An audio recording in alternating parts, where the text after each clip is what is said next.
Oke, selamat malam. Baik, eh, ketemu lagi dengan gua. Ya elah, gua mah buka YouTube gitu-gitu amat sih.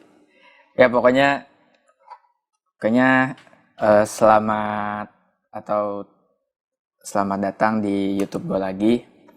Dan hari ini gue pengen ngebahas sesuatu yang lagi viral, sesuatu yang lagi menjadi concern orang atau menjadi ya pusat jadi perhatian lah di jagat Twitter atau Instagram atau bahkan di media berita kayak gitu, yaitu tentang Zoom.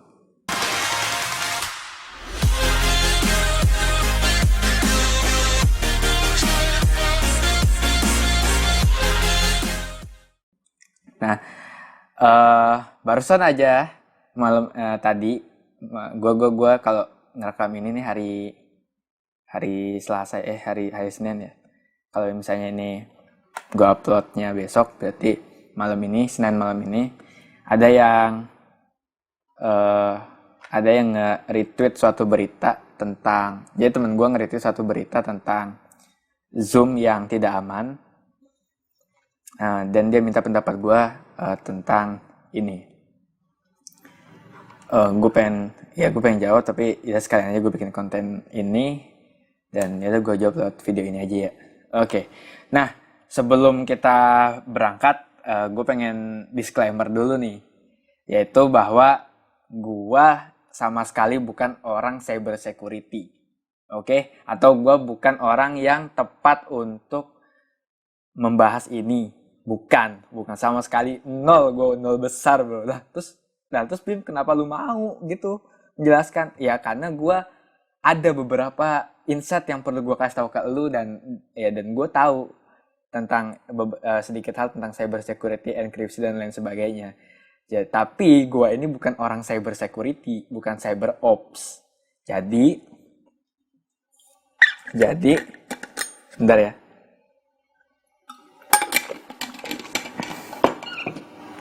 Jadi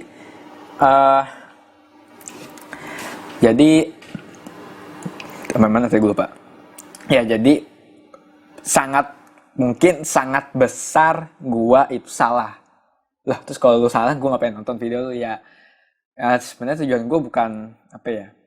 Sebenarnya tujuan gua adalah, gue yakin ini bagian yang gue jelasin ini oke lah, bener karena gue juga belajar dari ya website keamanan yang udah ternama. Kalau lu tahu CCNA ya itulah Cisco itu kan apa ya, perusahaan keamanan cyber yang ya udah cukup terkenal lah. Nah, gue belajar dari situ dan ya menurut gue itu bisa gue bagikan, itu benar. Tapi sisanya gue nggak bertanggung jawab nih. Gue udah bilang ke lu ya, gue bukan orang yang tepat dan lu jangan sampai percaya banget sama gue, jangan sampai percaya. Dan itu yang gue tekan sih. Jadi jangan sampai percaya sama gue karena ya itu tadi, gue tuh bukan orang cyber op, gue tuh orang ya mungkin bilang orang AI gitu. Jadi lu kalau misalnya nanya tentang AI, mungkin ya masih mungkin bisa gue jawab. Ingat masih mungkin nih, karena ya gue aja masih nol kayaknya deh. Gila, gue data prep ya, lu tahu data prep itu ya bagian esensial lah dari seorang AI engineer. Gue aja masih bingung aja ya, emang gila susah banget, kampret. Tapi ya udah, gue pengen membagikan ilmu di sini, dan ini bakal gue taruh di YouTube serta di Instagram. Nah, tujuannya adalah biar teman-teman gue yang beneran cyber ops bisa nonton video ini dan bisa komen. Semoga ya bisa memberikan wawasan lah terhadap dia. Nah, kalau perlu gue mungkin bisa live streaming atau ya recording tentang bikin vlog juga tentang ini, cyber ops, tentang Zoom ini ke teman gue itu. Semoga mau. Kalau misalnya mau ya bagus, tapi kalau nggak mau ya udah. Dan ya bakal gue upload situ buat pengetahuan lo semua. Oke, daripada berlama-lama, gini dulu ceritanya. Adalah Zoom ini adalah aplikasi video conference, atau jadi aplikasi meeting yang bisa digunakan beberapa puluh orang dalam satu browser, dalam satu aplikasi, dan biasanya digunakan untuk meeting, kayak meeting via video call kayak gitu. Nah, belakangan ini banyak perusahaan Google misalnya, Amazon dan lain sebagainya, bahkan pemerintah di suatu negara juga udah men-ban si Zoom ini karena Zoom ini ternyata dikabarkan data-data kita itu tidak terenkripsi dengan baik dan akhirnya dijual ke pasar gelap atau ke black market atau ke deep web. Eh, sama siapa? Tentunya mungkin sama hacker ya. Gue nggak tahu perusahaan sama orang perusahaan atau bukan, tapi masa iya sih kalau sejahat itu. Tapi ya anggaplah hacker ya, perusahaannya baik nih, kita anggap hacker karena enkripsinya lemah, dan ya udah jadi datanya diambil terus dijual. Oke, segitu ya berarti permasalahannya adalah Zoom ini nggak aman. Oke, dan banyak yang bilang, wah stop, jangan pakai Zoom, jangan pakai Zoom. Oke, gue nggak tahu ini dari, kalau orang-orang yang percaya teori konspirasi, gue nggak tahu ini apa, konspirasi apa, dan setelah gue kasih ke lu semua. Tapi gue pengen kita ngebahas dari sisi ininya aja, sisi keamanannya aja. Nah, gue udah riset cepat, jadi riset, gue baca artikel yang ada sekilas-sekilas gitu, gue ambil intinya. Ada yang bilang bahwa Zoom itu menggunakan sistem keamanan seperti sistem keamanannya web atau protokol web. Ya biasanya kalau tahu di link itu ada HTTPS, HTTPS sama HTTP. Nah, si Zoom ini menggunakan sistem enkripsi layaknya si HTTPS tadi, di mana enkripsi itu hanya berlaku di transportnya. Jadi oke, gini gue jelasin dulu. Jadi dalam internet itu kita ada namanya, kita ngirim paket lah ya, kita ngirim paket khususnya di web, Nah, si klien atau kita itu ngirim suatu data ke server si webnya. Nah, di jalan ini kan ini ya, kita kayak berlalu lalang di dunia internet, kan kayak berlalu lalang ya di jalan raya gitu. Jadi kita ngirim paket pakai mobil kontainer terus masuk ke sebuah perusahaan. Nah, di tengah jalan ini kan rawan untuk dicuri, dibobol. Nah, HTTPS itu punya enkripsi. Jadi datanya dienkripsi sedemikian sehingga si pembobol nggak bisa tuh dengan mudah membobol isi dari si kontainer ini. Cuma pas sudah nyampe perusahaan, si perusahaan bisa ngelihat data lu. Kayak bisa ngeliat data lu nih, passwordnya, ID-nya apa, apalah data personal lu bisa dilihat. Nah, oleh karena itu ya yang punya website jadi punya data lu kan. Nah, si Zoom ini juga pakai sistem keamanan seperti itu. Jadi dia cuma nge-enkripsi di jalanannya. Tolong koreksi kalau gue salah ya, correct me if I'm wrong. Lu teman-teman gue yang jago di cyber security tolong. Nah, jadi karena Zoom ini cuma pakai sistem keamanan seperti layaknya HTTPS, maka si perusahaan punya data lu dong. Oke. Nah, di mana itu tidak diperbolehkan untuk aplikasi-aplikasi video conference atau aplikasi yang sejenis lah. Kenapa? Karena ya ini kan kayak ya udah, ini pihak ketiga yang lu cuma bikin suatu platform untuk video conference, untuk masalah datanya ya udah lu jangan sampai tahu, biar si pengguna aja yang tahu. Nah, harusnya mungkin Badan Keamanan Cyber Dunia itu harusnya harus merekomendasikannya atau membuat peraturan bahwa kalau untuk aplikasi kayak gitu lu pakai end-to-end point encryption. Jadi end-to-end point itu di klien ke si server ini atau ke si Zoom ini atau ke si perusahaan ini dienkripsi, dan sebaliknya dari perusahaan ini ke ke klien ini juga dienkripsi, dan kunci enkripsinya itu ada di klien. Jadi perusahaan benar-benar nggak tahu datanya apa, karena nyampe ke perusahaan ini dienkripsi, dari perusahaan ke sini juga dienkripsi, tapi cuma si klien yang tahu atau pengguna yang tahu kunci untuk membuka si enkripsinya itu. Oke, paham ya sampai situ ya? Oke. Nah, sekarang di sini gue pengen nunjukin, gue nggak pengen nunjukin keamanannya Zoom ya, kelemahannya di mana, tapi gue pengen nunjukin gimana sih suatu apa ya, suatu ya katakanlah sesuatu yang dienkripsi sama yang tidak dienkripsi itu emang bedanya apa, emang seberapa aman. Oke, kita lanjut masuk ke tutorial. Yuk, kok tutorial sih? Kagak dong. Oke, di sini gue pakai virtual machine, jadi please jangan coba-coba. Gua ini ya, gue nggak mau bertanggung jawab tentang apa terhadap hal yang terjadi di luar ini. Gue udah ngingetin lu, karena ini gue pakai virtual machine. Jadi kalau misalnya ada apa-apa, ya insya Allah kagak berdampak sama komputer asli gue. Harusnya begitu. Dan ini juga udah gue pakai apa namanya ini, Cyber Workstation itu emang udah didesain untuk belajar. Jadi ya semoga tidak ada hal-hal penting yang bakal bocor, bakal apa gitu, istilahnya bakal di bobol apa gimana, semoga ya. Oke, sekarang kita masuk ke bagian yang paling seru.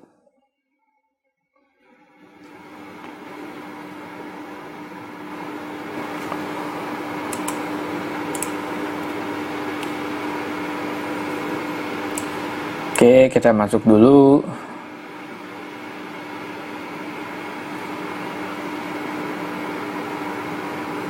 Oke, kita udah masuk ya. Oke, sekarang sekarang kita masukin passwordnya. Oke. Wow, ngecil gini ya. Bentar, gue gedein dulu, gue gedein.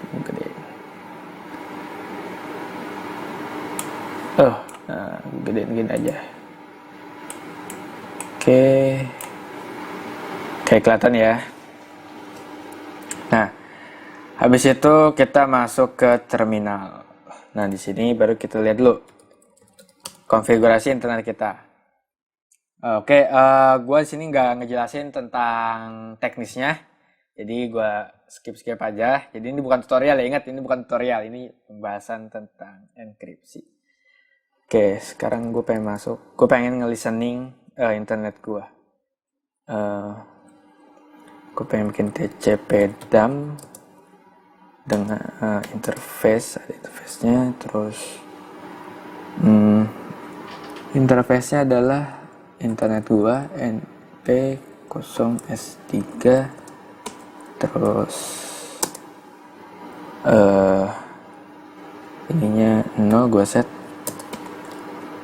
terus gue tulis sebagai http dump.pcap. Oke, gue kira cukup.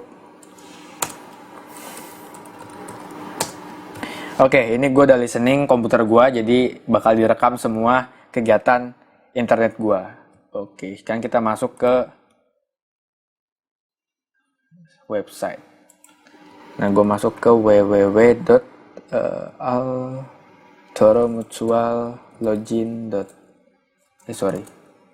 login.jsp. Oke, jadi ini aplikasi ini website seolah-olah ini kayaknya buat belajar sih. Jadi ini seolah-olah aplikasi banking. Oke, aplikasi mobile internet banking kayak gitu. Nah, di sini lo bisa lihat ini ada tanda coret nih. Nah, artinya website itu tidak aman dan tidak memiliki sistem keamanan enkripsi yang baik. Oke, jadi kalau misalnya lu buka website ada itunya, hati-hati. Apalagi website yang pokoknya website yang nggak itulah. Apalagi kalau dari WhatsApp grup ya, itu banyak website yang nggak jelas itu. Jadi mending lu nggak usah buka. Nah, kalau udah dicoret gini, mending udah lu buru-buru tutup dan jangan pernah masukin personal ID lu apapun ke dalam website yang secure-nya itu coret. Secure-nya coret, berarti nggak aman. Oke, di sini juga pas gue masukin username ada this connection is not secure, udah diingetin tuh. Tapi ini buat belajar ya. Oke, kita masukin username admin, passwordnya masukin, login, dan save. Oke, kita udah masuk nih. Kita udah masuk sebagai admin user.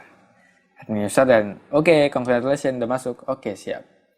Nah, kita close, kita berhentiin listening kita. Sekarang kita lihat hasil tracking kegiatan gue berinternet. Kita buka pakai Wireshark Wireshark. Oke, kita lihat, kita buka tadi HTTP dump. Oke, ini open. Nah, sekarang kita search HTTP. Oke, apply. Nah, kita cari yang post. Kalau misalnya lu bingung kenapa post, ya oke, nggak usah untuk saat ini nggak usah tahu get post itu apa. Oke, sekarang kita masuk ke post dan di sini ada HTML form URL encoded. Kita lihat. Tada! Tada, lihat. Oke. Lu bisa lihat bahwa setelah gua rekam, gue bisa tahu ID sama password lu kayak gitu. Oh, terus mungkin orang bertanya, lah ini kan lu yang masukin, lu yang itu ya wajar lu tahu. Terus orang lain gimana? Oh, nggak gini, nggak gitu bos. Jadi Wireshark ini biasa dipakai untuk melakukan tracking atau istilahnya kayak melakukan ya lu bisa ngerekam jejak internet lu menggunakan Wireshark. Nah, Wireshark ini nggak hanya bisa dilakukan oleh si pengguna, tapi oleh orang lain.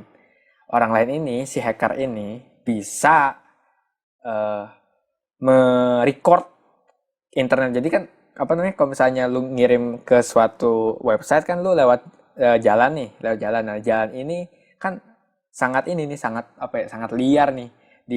Di tengah jalan ini kan lu bisa ketemu rampok, lu bisa ketemu jambret apalah. Nah, di tengah jalan ini paket itu bisa di tracking.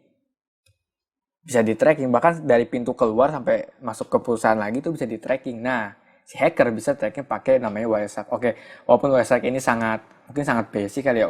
Hacker-hacker yang udah pro nggak mungkin pakai ini, terlalu anjir, ini kecilan bro, terlalu itu mungkin hacker malu kali kalau ada hacker pakai ini. Gila lu hacker pakai ini Wireshark, gila lu, emang gila lu. Nah, jadi ini gue anggap sebagai hacker ya. Oke, gue sebagai hacker nggak bisa nih. Oke, pakai HTTP itu pasti ketahuan datanya. Nah, sekarang kita coba pakai yang lebih aman, yaitu HTTPS. HTTP tambah S-nya secure. Oke. Sekarang kita buka, terus gue pengen seperti https.dumpicap. Oke, udah listening, kita buka sekarang. Nah, HTTPS itu banyak. Contohnya Instagram aja udah HTTPS. Instagram.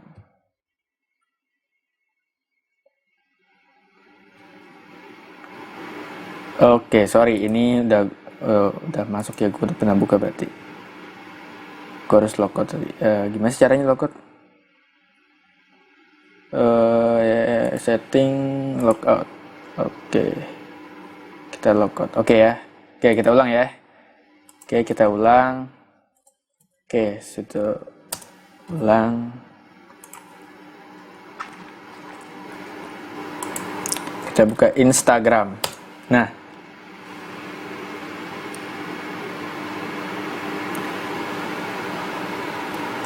Nah, oke. Instagram ini udah HTTPS, buktinya udah gembok hijau, berarti aman untuk lo memasukkan personal ID identification. Username password itu udah aman. Nah, oke, kita masukin ya. Masukin bim 1, passwordnya aku sayang kamu. Oke. Login. Don't save.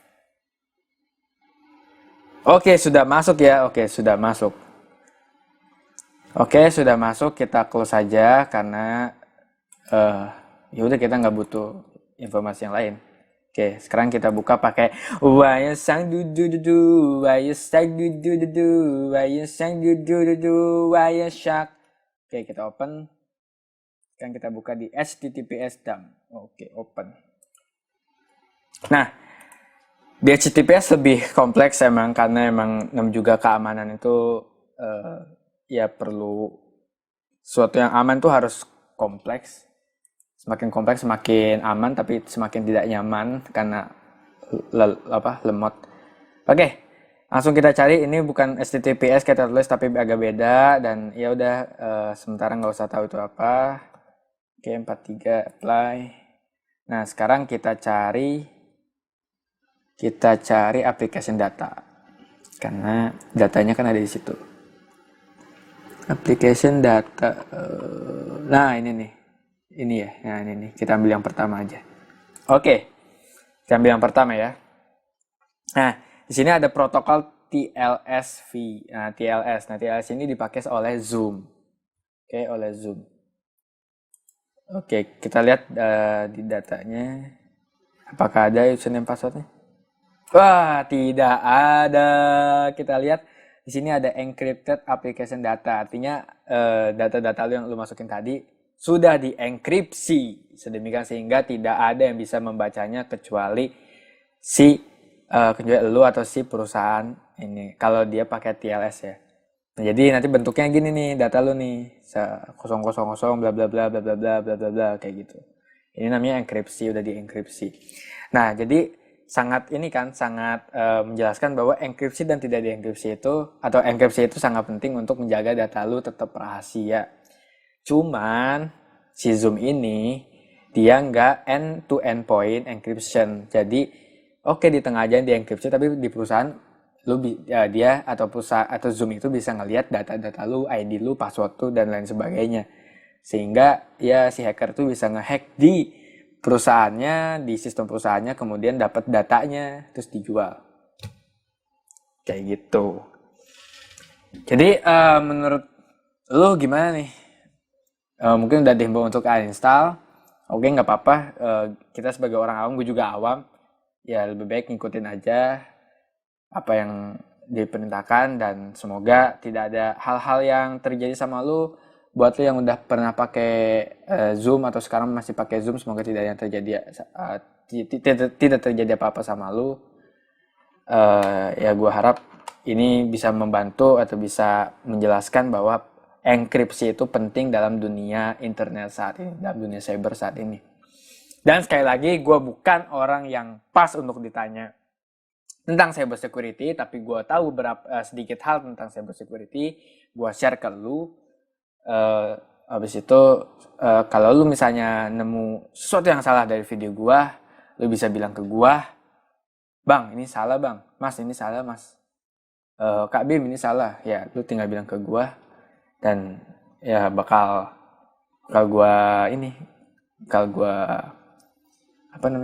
gue pin misalnya jawaban lu, mengkoreksi jawaban gue kayak gitu. Dan sekian, mungkin kalau ada pertanyaan di kolom komentar aja, dan gue juga pengen banget nih ngobrol sama teman gue yang saya bercerita tentang Zoom ini, dan kalau bisa gue bisa live di Instagram. Dia jago banget cyber security-nya, pokoknya the best lah. Habis itu ya semoga bisa, dia nggak sibuk-sibuk amat. Dan oke, mungkin segitu aja. Bye bye.